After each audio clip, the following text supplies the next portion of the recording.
I was 14 years old. Every day I used to stop here at this 7-Eleven and steal a king-size Snicker bar because I couldn't afford to buy one. Did that for almost a year every day. I had to come back and buy 3 Snickers bars on those shelves.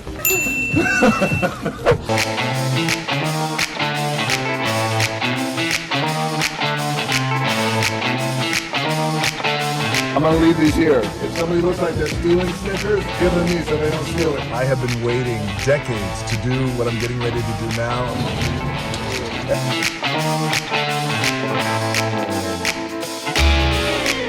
Steal a Snickers every day.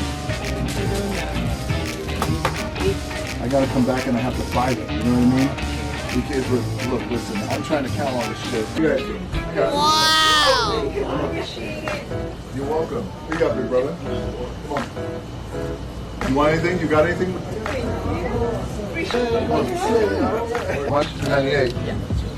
After decades of me wanting to come back home to 7-Eleven and try and make good, that felt really, really good. I did that for almost a year every day. I had to come back and buy every Snickers bar on those shelves. 林青霞要打电话给我，怎么会有这么奇怪的事情？嘿，小姐，青霞姐，嘿嘿嘿。哎呦，您太客气了。谢谢。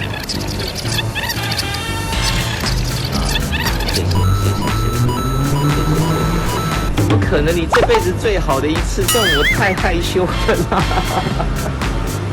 哇，好感动哦！真的，我可以公开说这件事，是不是？真的吗 ？OK， 感动哎！我现在是站着跟您讲电话的，谢谢。哎，不，是。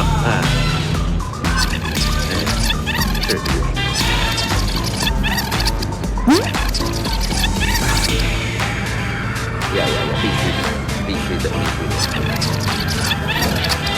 太感动了，其实这太多千言万语都说不尽，时间还拉得特别长，让您罚站，真不好意思。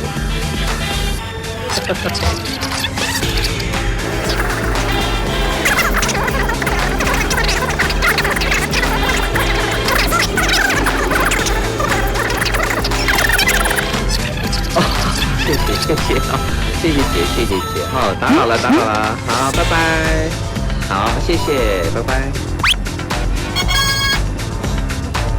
我当时跟林青霞在讲电话，他说所有他对我讲的话我都可以公开。好，那我待会再公开，我先去上班了，再见。